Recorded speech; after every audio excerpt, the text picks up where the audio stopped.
Hindi lang pala sa politiko to. Kaya i-balance Kahit natin saan, sa no? Kahit simbahan. saan. Opo. Kahit saang aspeto po ng ating buhay ay kadalasan meron pong paghahangad na maging sikat pag tayo nagbibigay. No? Kagaya Kaya, sa simbahan. yun. At kung minsan, kaya nga makikita mo yung maraming mga simbahan, lalo na nung bata pa kami, makita mo yung mga pader, yung mga grills, may donated by na pati sa mga upuan, ano? Opo. Sabi po nung isang pari sa amin sa Pampanga, bakit gusto nyo nagdo-donate sa loob ng simbahan? Ba't di kayo mag-donate ng kubeta, sabi. Tapos sige, ilagay natin lahat ng pangalan nyo doon. Kung sino lahat magdo-donate. Gusto nyo, sabi niya, part din naman ng simbahan yun. Sabi, so ba't wag naman po puro sa upuan? Mag-donate din po kayo para sa banyo. At doon natin nilagay yung mga pangalan nyo. So, yun po, nangyayari yan. At bakit nangyayari? Kasi hindi pa tama yung pang-unawa natin sa tinatawag na tamang pagbibigay. Yung kulang pa. Kasi yung Panginoon, kapag siyang ang nag-command sa atin na magbigay, ay dapat daw hindi na malaman ng isang kamay mo yung ginagawa ng kabila. Mga ganon, ano. Yung magbigay ka na yung walang nakakakita dahil gagantihan ka ng ama ng yung mga ginawa o na hindi nakakita sa mga ginawa mo na hindi nakikita. So yun yung hinahangaan ng ating Panginoon. So yun, may mga intention po tayo na very selfish kapag nagbibigay. Pero yung mas problema, yung ayaw magbahagi, yung ayaw magbigay. Ay, mas mahirap po yan. Yun ang malaking problema talaga. Yung mga boksingero, di ba? Yung sarado yung kamao. Oo nga. Pero yun, natandaan natin daw, pag sarado yung kamao natin, paano ka mabibigyan ng Panginoon din? Kaya dapat, pag nakabukas kang ganyan, pati ikaw ay dadaluyan ng kanyang biyaya dahil nakabukas ka rin na padaluyin yung kanyang biyaya. Kaya yung open hand na ganyan, yung palad, kaya nga ang tawag dyan ay bukas palad, di ba? Opo. Kaya napaganda bukas palad.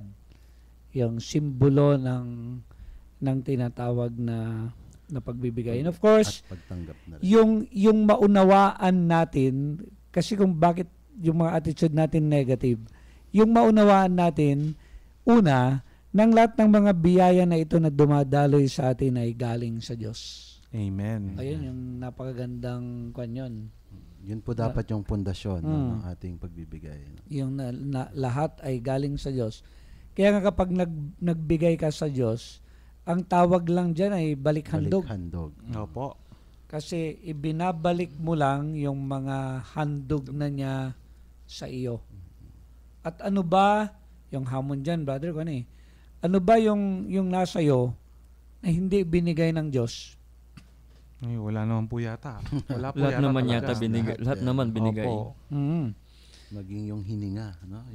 Kaya kung ma-realize mo ito, pati yung pera mo ay bigay ng Diyos. Kasi pinapadaloy niya sa'yo.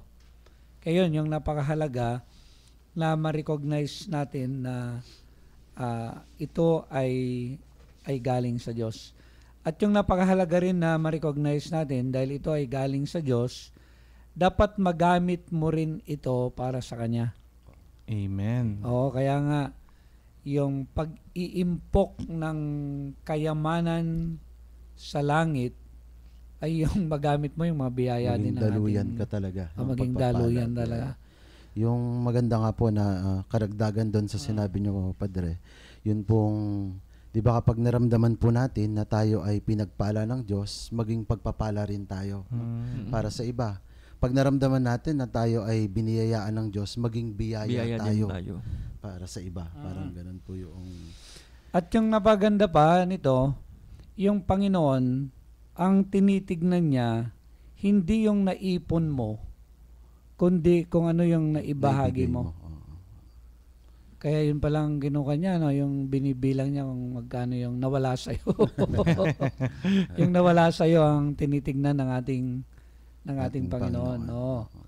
At yun kasi yung mas mahirap Mas yung tendency ng tao, yung mga mag-impok para sa kanyang sarili, ang tinitignan naman ng Panginoon kung ano yung naipamigay Yung mo. naipamigay po. At sana nga daw po, pag lumaki o nag-increase yung mga biyayang natatanggap mo, halimbawa ay na-increase yung salary mo, mag-increase din yung standard mo of giving. Wow, maganda po yan. Maganda Standard of giving. Paano Hindi standard of living. Oo. hindi yung, Giving talaga. hindi yung standard of living mo yung mag-increase, kundi yung standard of giving. giving. No, maganda po yun. So maganda yun, ano? Parang nakita ko po na magandang analogy doon sa may sinabi niyo po, Father. Di ba po kapag halimbawa yung pitchel po, kunyari ang Diyos yung sa gripo, tuloy-tuloy di ba? Opo. Yung pagpapala. Kung tayo yung pitchel, may pagkakataon na tayo ay napupuno Ngayon kapag Opo. puno na tayo at in-stock mo na lang dun yung biyaya na yon, baka magkalumot yun at hindi mo na mapakinabangan. So ang dapat natin gawin, ibuhos ito sa mga empty na mga baso na nakating kapwa-tao. Nang sa ganon, kapag bumalik tayong muli sa Diyos, mapupuno muli tayo ng panibagong pagpapala. No? Dahil hindi naman nauubos yung biyaya ng Diyos sa mundo. Amen. So mga kapatid, itutuloy po natin ang pagninilay na ito. Paalala po yung mga nagsisimba, magdala po kayo ng pang-abulay simbahan, dagdagan po. Dagdagan po ninyo. Po kayong pipikit. Opo. At wag po muna po kayong alis at magbabalik po ang programang Manalika.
Nagbabalik po ang programang Manalig Ka. Si Father Bong Romano po, ang paring Ilocanong nagbabahay-bahay. At syempre po ang seminaristang Kapampangan, Brother Raniel Soriano. Brother Ferdy po, isang Kapampangan din po.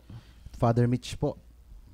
So binibigyan po tayo ng leksyon sa ating ebanghelyo ng isang lola na isang balo na nagbigay ng lahat doon sa hulugan ng Abuloy simbahan, at yung Panginoon tuwang-tuwa, tinawag niya yung kanyang mga alagad at ipinagmayabang sa kanila yung ginawa nung balo, dahil makita nga po siya yung tinatawag na naging modelo sa araw na yun ng pagbibigay.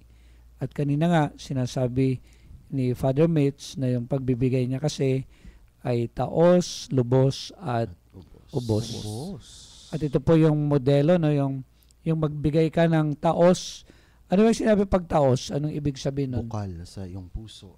So, nanggagaling sa puso talaga. Opo. Bakit paano ba yung nagbigay ka na hindi naman galing sa puso mo? Parang yung Father, yung napilitan ka lang. Napilitan ka lang, masakit ang loob. Opo. Parang may experience po kami sa seminaryo niyan. Nakwento ko na po yata dati dito. Yung nagkabagyo pong Yolanda. Last year. Last year ba yun? Hindi, matagal Last na yung 2 years. Yolanda. 2 years ago. Mm. Yun nga po, pag nagbigay ka ng hindi taos sa puso mo, masakit yung pakiramdam mo. Ang ginawa po kasi namin, kami pong mga 4th years, inutusan kami ng rektor namin na pumasok sa mga kwarto ng mga seminarista at kunin kung anong gusto naming damit na Kayo ang mamimili. kami po ang mamimili. So papasok kami sa kwarto nila. Maganda nga eh. Siyempre po, idodonate namin yung pinakamaganda ang kukunin namin sa mga kwarto. Ayun pong mga ibang seminarista nakikibargain na wag naman yan, paborito ko naman yan. Itira mo naman yan, wag mong kukunin. So para pong may sama ng loob yung talagang may pag nag-iisip ka pa na ibibigay mo o may sama pa ng loob. Para pong ganon. Para din kung minsan, no, yung magbibigay ka sa isang batang mahirap na nagpapalimos na gusgusin, bago mo bigyan, pinapagalitan mo. Ganon nga po. So, yun na, kung minsan, yung mayroong hindi taos. Yung lubos ay, yung bang parang mararamdaman mo na nasaktan ka dahil may nawalan nawala. ka talaga. May nawala sa'yo. Oo. Yun, at marami nga pong karanasan natin dito sa Abulo yan, yung minsan, yung isusuot yung kamay sa bulsa, pinipili ng daliri yung pinakamaliit na coin. Yung pong 25. Lagi rin pong nagsisimba yun. Yung 25. Pati si Malungkot daw yung si Ninoy ba? Opo. Dahil hindi siya nakakarating sa simbahan. Opo. Mas naman daw po yung tatlo, Father, mas malungkot. Ay, yung 1,000 ba yun? Opo, kaya Madalang talagang lang sila sa isang nakasimangot. Ano yun? Hindi daw po sila nakakapagsimba. So, yun, hinahanap din pala ng pera na na pumapasok sa simbahan na hindi lang gusto sa, rin nilang magsimba. sa mall. And of course, yung model po natin ng ubos ay pag nakikita natin yung ating Panginoon na nasa krus. Yung binigay niya yung lahat ay aking ibibigay, pati aking buhay. At ito nga po ngayon, yung tinatalakay natin na gusto po nating manaig sa bawat kalooban ng tao, yung ma-form yung generosity ng tao. Opo. Kagaya ngayon, yung nagpapagawa tayo ng simbahan sa Muñoz, sabi ko, gusto ko magkaroon ng milagro na yung bukas sa loob ng bawat Katoliko na magbigay. Sabi ko, nagpapagawa tayo ng simbahan ngayon, ayaw ko ng raffle, ayaw ko ng papabingo, ayaw ko rin po ng ballroom dancing, mga ganon. At yung nga, kung ma-form yung pagiging generous ng puso ng tao, ay hindi na kailangan yung mga ganon. Lalo na yung maunawaan mo na yung simbahan, pag tumutulong ka doon ay para sa Diyos, para sa sambayanan, na napakahalaga. Kaya ito po, napakahalaga po na maging modelo nga po natin yung taos, lubos at ubos. At ngayon po sa portion na ito ay magbibigay po kami ng mga karanasan namin sa mga nakaka-touch na mga pagbibigay o karanasan na nagiging generous yung tao. Si Father Mitch kanina, siguro mauna na may kinukwento siya kanina. So yan po yung aking nababanggit kanina, no? Yung karanasan po ito noong ako ay seminarista pa lamang at nag-serve, no? Kasi isang pari, no, kay Father Baby, no, sa Gimba po ito nangyari. At simbang gabi po yun, napakaraming tao talaga, no? Kapag simbang gabi, alam naman po natin yun, no?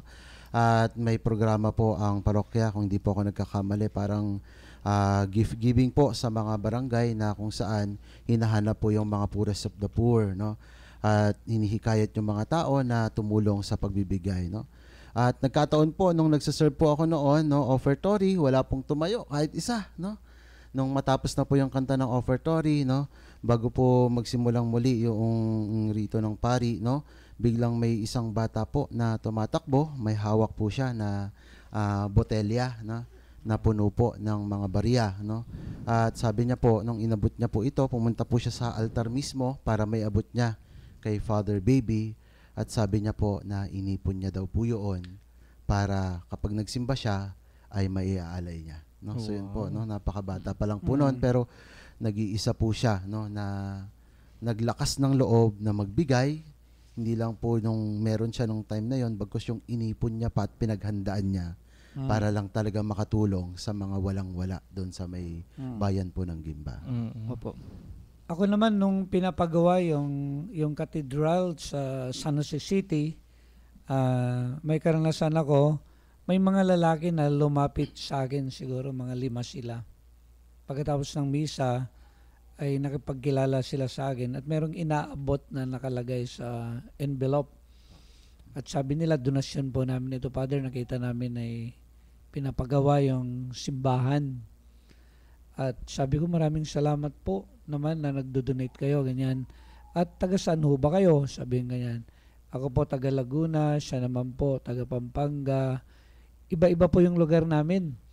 At doon po kami nagtatrabaho doon sa Kasiknan, yung gano'n, yung sa may Pantabangan, yung dulo pa na gano'n, yung dulo pang gano'n. At tuwing linggo po, dito po kami nagsisimba. At mabuti naman, sabi ko, yung nag-donate kayo, ganyan. Malaking donation na lang, secret na lang kung magkano, ano. Kasi po, sabi nilang gano'n, tuwing linggo po, dito po kami nabibindisyonan. Kaya, yun po, yung bilang pagpapasalamat sa Panginoon, dahil nabibindisyonan po kami dito sa ginagawang katedral, kaya gusto po namin magbigay, Father, sabi gano'n. Alam mo yung nakaka-touch yun, dahil nare-recognize nila, nararamdaman nila yung blessing nila kay Lord. Kaya ngayon, yung blessing na natatanggap din nila, gusto nilang ibalik handog ulit sa ating Panginoon. So yung mga ganong karanasan nakakatuwa. Nakakaantig ng damdamin po. So mamaya may ikukwento pa rin ako. Mamaya, nginingitian ako ni brother, gusto na niya magkwento. Ayaw po.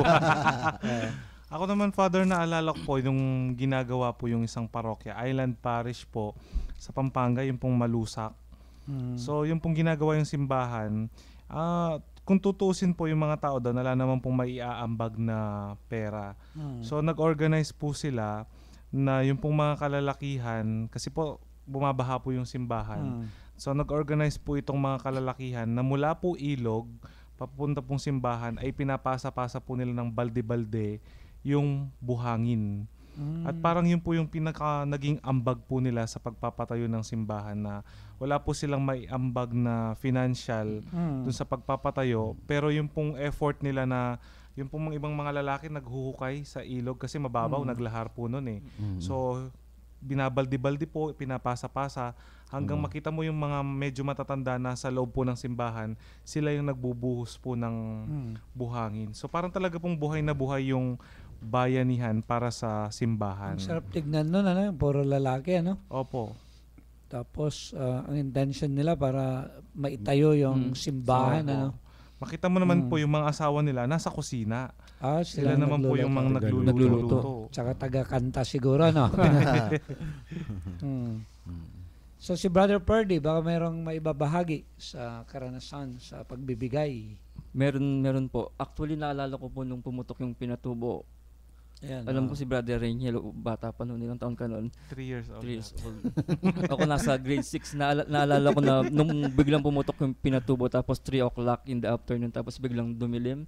Ang ginawa namin, pumunta kami sa simbahan ng Betis. Tapos brown out. Siyempre yung mga tao biglang-bigla nagpunta doon, walang mga dalang pagkain. Then nakita ko yung pagiging generous ng mga tao, kasi nga yung iba nagbigay ng biscuit, nagbigay ng kahit anong pagkain na kung anong meron sila. Pero during that day, parang nakita ko parang walang nagutom. Kasi nakita ko yung mga tao, yung mga kung ano lang yung dala nilang pagkain papuntang simbahan, yun ang pinagsaluhan ng mga tao during that tragedy. Mm. Yun po. Alam mo, dadagdagan ko pa rin yung inuuso kasi natin sa Muñoz yung tinatawag na ani ko, balik handog ko. At ito nga po yung unang balikandog po namin noon, first balikandog, napakaraming mga nag-alay ng palay, mga 500 plus, mga gano'n, nakaban. Opo. Dami. Tapos yung isa, natutuwa ko dahil inalay niya 5. Wow. Dami. Sabi kong gano'n, mabuti naman po nag-alay kayo ng 5. O Father, kasi yung ani ko, ini-expect ko po ay 100 per hectare. Pero binigay ng Panginoon, biro mo umabot po ng 110 per hectare, sabi niya. Wow. Kaya 5 po ang ibibigay ko, ganyan. Di sabi ko sa kanya, dapat dinagdagan mo pa pala. Sabi niya, ay okay na po yan. Dapat pala yung extra 10 binigay na. Pero 100 lang pala. Pero yung nakakatuwa nga, yung ganun, yung nare-recognize nila na yung blessing nila ay galing sa Diyos. Kaya ngayon ay nagbabalik handog sila sa ating Panginoon. At ito nga po, gagawin po sana namin yung Balikhandog Part 3 noong October 24. Kaya lang po ay katatapos lang ng bagyong si Lando. Opo. At yung nga po, noong October 24, kinansila po namin. Kaya lang yung nakakatuwa po, meron pa ring pumunta na nagbigay po ng ilan yung 5. nagpunta rin yung 5 kaban. Sabi ko, tignan mo nga yan naman yung kabutihan ng tao kahit bumagyo na, ay meron pa ring nakalaan talaga para sa Diyos. At ngayon, sabi ko, nakita ko yung 5 kaban na yun. Dapat ituloy pala natin yung Balik handog. Opo, Kaya kaya matutuloy po. ipinapanalangin po namin na wag po sanang bumagyo mamayang hapon. Yes. Babagyo. Hindi, wala namang bagyo yata ngayon. Wala ano? pong bagyo. Oo. So alas 3 ay magkakaroon po ng Aniko Balikhandog ko Part 3. Wow, Yes. part 3 At na. ito nga po, yung tinuturan nga yung palagyan every anihan, yung pagiging generous ng tao na magbalik-handog sa Panginoon.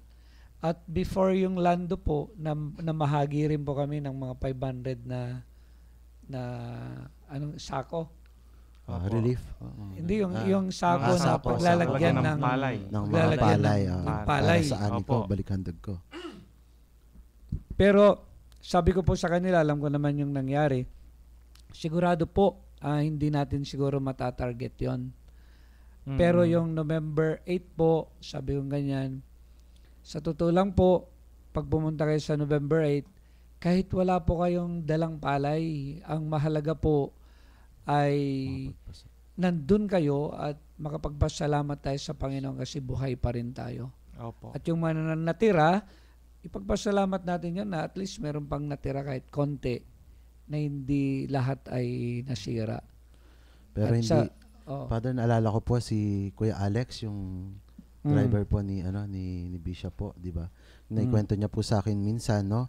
Yung pagkatapos nga po ng Lando, no? Parang syempre expected po nila nakadapa na yung at wala na silang maani, pero ang Diyos talaga walang imposible sa kanya kasi hitik na hitik pa rin daw, no? Sa mga kaban ng palay yung kanilang naani, no? Higit doon sa kanila ding ine-expect na maaani dahil sa bagyo. 111 daw. 100 Oh, Sa kaban. 111. Oo. At sabi niya, milagro ito, Father. So, sabi ko, magbalik-handog ka rin sa kuya po. Magbabalik-handog din daw sila. Kasi every year daw nagbabalik-handog siya. Kaya lang si Bishop, nangingi ng komisyon sa ani dahil, huy, pinagdasal kita nung bumabalik. So, sabi nga, ay, itutuloy ko yung ano nang kuhan ko kanina? Yung announcement. Opo. O yung sabi ko na tumuloy kayo magbalik-handog kahit wala kayong dalang palay. Sabi ko, dahil ang mahalaga, yung sama-sama tayong makapagpasalamat sa Panginoon. Pero PS po, sabi yung gano'n, yung pahabol, sulat, pahabol, postscript. Pero mas maganda rin pa po kung meron kayong dalang kwan po, kinaban. Sabi nila, ito si Father, kunwari pa kasi, sabi niya. So yun, nagkakatawaan pong gano'n. Pero yung napaganda nga po, alam natin na kahit bumagyo, meron pa naman mga biyaya na iniwan yung ating Panginoon. Opo. Kaya mayroon pa rin tayong kakayahan, mayroon pa rin tayong karapatan na magbalik-handog part 3. So mamayang hapon po yon. Sana maging masaya yung ka natin. So ito po, pinag-usapan po namin yung katikismo, evangelization sa atin, para nga po sana umabot sa punto na hindi na ho mahirap sa atin yung magbigay at pagiging generous nga po ng isang tao na kailangang mahubog po tayo dito. At ito nga po yung inaasahan sa atin ng ating Panginoon. At wag muna po kayong alis at magbabalik pa po ang programang Manalika.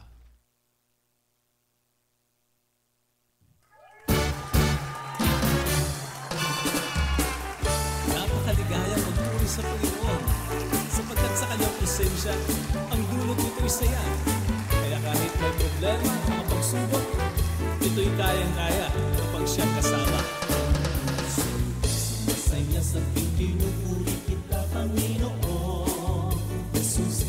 Ang buhay ko sumisigla sa tuwing kita'y inaawitan.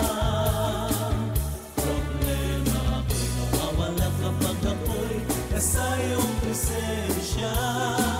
Ikaw ang aking Diyos, ikaw ang aking Diyos, Panginoong Jesus.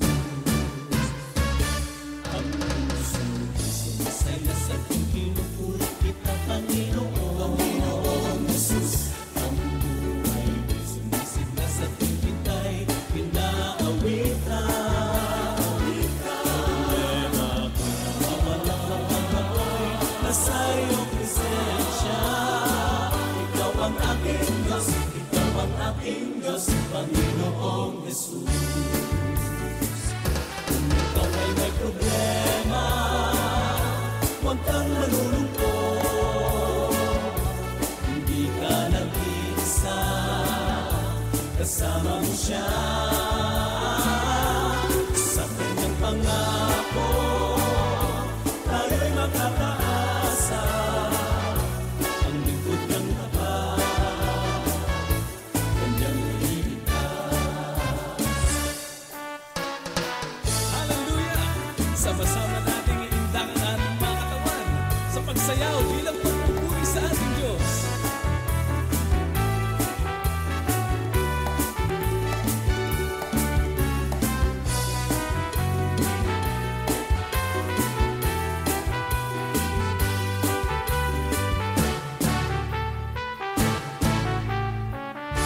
Sama-sama tayong umawit, ang puso ko'y sumasaya. Masaya sa pinupuri kita, Panginoong Jesus. Ang buhay ko'y sumisigla sa tuwing kita'y inaawitan.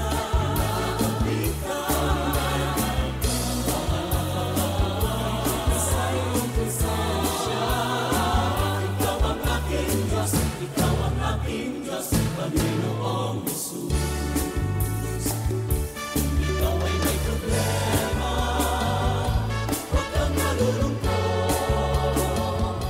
Hindi ka nag-iisa, kasama mo siya. Sa kanyang pangako, tayo'y makakaasa.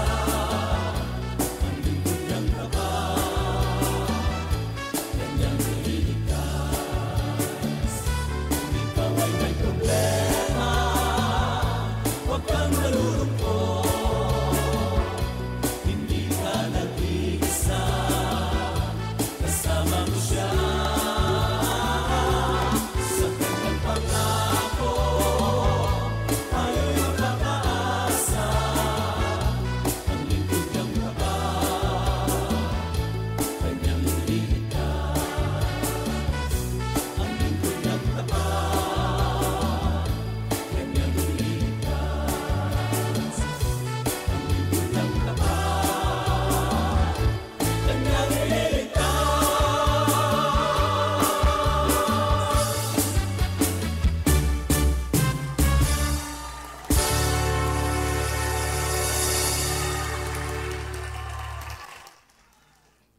Nagbabalik po ang programang Manalig Ka. Ito pa rin po ang inyong kabsat, ang paring Ilocanong nagbabahay-bahay, si Father Bong Romano po. At ang seminaristang Kapampangan, Brother Raniel Soriano po. Brother Ferdy Dukot po, isang Kapampangan din. Father Mitch Sinense naman po ito.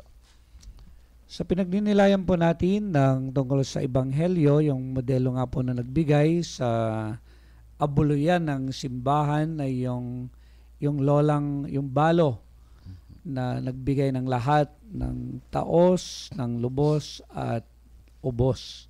Siguro napakaganda rin po na magbigay po kami ng pagninilay po sa inyo. Tignan nyo nga po kung yung mga natatanggap po nating pera, ano po yung pinaggagastusan natin ng marami. At pakitingin nga rin po kung meron ba kayong naililista rin na ibinibigay sa charity. Di ba yung mga personal, yung mga kabataan, yan, di ba? Yung mga budget ninyo, saan na ipupunta, magkano yung pang-load, pang-internet, Pang-gimmick. yung pang-gimmick, Pang-mall. at magkano talaga yung ano yan, pang-limos, pang-donate, Tulong. pang-tulong, pang-charity, at panglaglag sa simbahan ng araw ng, ng linggo. So, napagandang tignan po natin yan sa ating buhay. At ito nga po, yung napagandang pagbubuo din po nito, so lalanin po natin na yung pagbibigay po natin, hinahamon tayo yung 3 T's na tinatawag. Yung time, panahon, talino, at yung yaman. At siguro palagyan yung tanong po sa atin, gaanong talino na, gaanong panahon nang naibigay mo talaga sa Panginoon? Gaanong talino na, yung talino mo na naibigay na sa Panginoon? At gaanong yaman na ang naibigay mo sa Panginoon? Kasi po, nagiging makahulugan lang lahat ng ito pag naibibigay po natin ng makahulugan para po sa ating Panginoon. Kaya ito po yung mga hamon sa atin ngayong linggo na ito. And of course, magbibigay na po tayo ngayon ng ating mga pagbati at yung panghuling mensahe para sa mga nakikinig. Brother Reniel, mauna ka ng pagbati. Opo, siyempre po, pinapaalalahanan ko po ang ating mga tagapakinig na ngayon po ay araw ng linggo. Tayo po ay magsimba. At siyempre po, lagi po nating alalahanin na hindi lamang po time, talent at treasure ang pwede nating ibigay. Pwede rin po nating ibigay ang pagmamahal at ibahagi ang ating pananampalataya sa ating kapwa. At syempre po, binabati ko po lahat po ng mga Kapampangan sa San Jose. Dito pong laging makiramdam kay kami, Kenny King San Jose, ang po ka rin king Palengki. Lalong-lalo na po detang nung pong yung mga namit natin sa Lamay, Father. Oo. Ano makiramdam lang ka nung king kay tamo. Pagkatapos daw po ng pagsisimba nila ng first mass sa katedral ay aabangan na nila ang ating programa. Brother Ferdy. Ako po yung aking pagninilay dito yung, di ba papalapit na yung Pasko, maraming pera. Sana po yung mga pera natin, wag nating ibigay lahat sa mall. Yung pong usually yung binibigay natin sa mall, yung mga papel yung mga bar na sa simbahan Siguro po isang paalala sa atin yung ebanghelyo ngayon na yung ibang papel, idala natin sa simbahan, wag lahat sa mall. Ayun po. Lastly po, binabati ko po yung mga Kapampangan na nasa Muñoz. Yung nakita natin kaninang meron hapon. din doon Kahapon. Po, tsaka po yung pong na house to house dati sa Linglingay. Ang dami po palang Kapampangan doon. Marami doon. Opo. Ako naman po, binabati ko po no, yung mga barangay natin no, diyan sa Muñoz po no. Paalala lang po, mamayang 3:00 magkikita-kita po tayo para sa banal na misa ng Aniko Balikhandog ko no. Binabati ko rin po yung mga parokyano diyan sa may Santo Domingo, gayon din po sa Gimba no, na palagian pong nakikinig sa ating lahat. Ako po ay binabati ko si Brother Raniel Soriano dahil ma-ordinate po siya. So kaya po siya naging guest ngayon, dalawa po sila ni Brother Ferdy, ay nag-invite sila sa December 2. Opo. Pag-invite ka na, Rev. So lalo na po ka rin Kapampangan sa ating mga masugid na tagapakinig. Kayo po inaanyayahan ko po sa 2 ng Disyembre.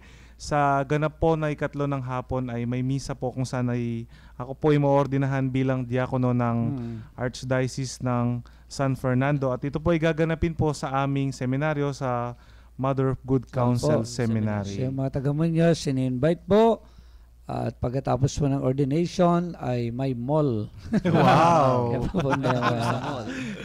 So, ulitin ko po yung panawagan. Mamayang hapon, 3:00 ay Ani Ko, Balikhandog Ko, Part 3. Yes. So, invite po natin ang ating mga kababaryo, kabarangay, mga kapitbahay para maging masaya po itong pagpapasalamat, misa ng pagpasalamat ngayong first cropping ngayon ng opo.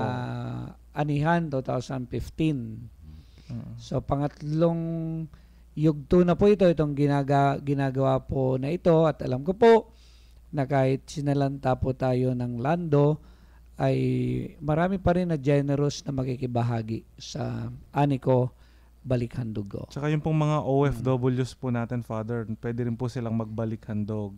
Gaya po ni Ate Mylene Monhe. Yan, active Tsaka na active po yan.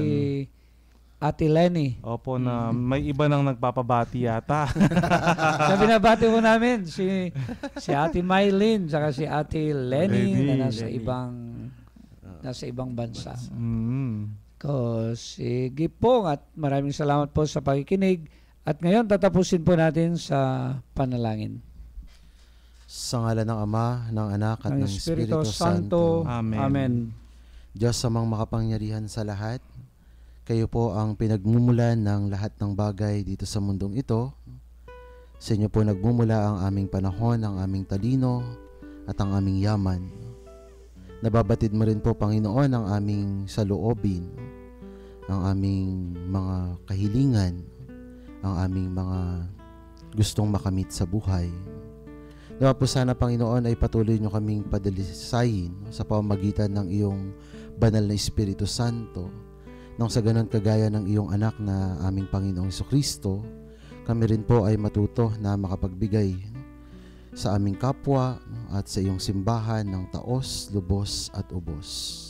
Nawa po sana, Panginoon, ang mga sakripisyo pong ito ay pagkalooban mo pa ng mas marami pang biyaya na aming kakailanganin din sa pang-araw-araw ng aming buhay. Dinadalangin po namin ang mga may karamdaman sa mga panahong ito, Panginoon. Nawa po sana hipuin mo sila ng iyong dakilang kagalingan, ng iyong kadakilaan, ng iyong kapangyarihan. At nawa po sana sa pamagitan po ng mga taong may mabuting kalooban, patuloy nilang maramdaman ang iyong pagyakap sa kanila sa araw-araw ng kanilang paghihirap.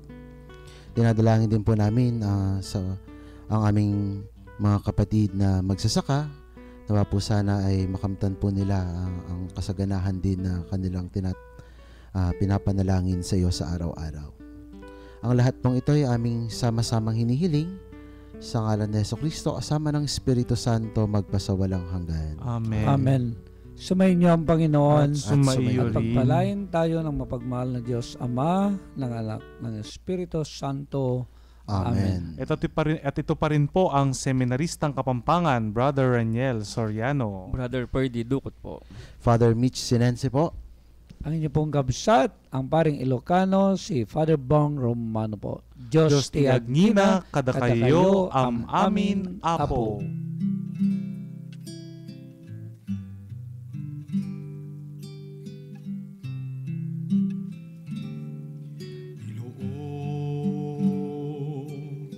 Lahat ng takot sa iyong damdamin, ang pangalan niya lagi ang tawagin, at siya'y nakikinig sa bawat hinaing.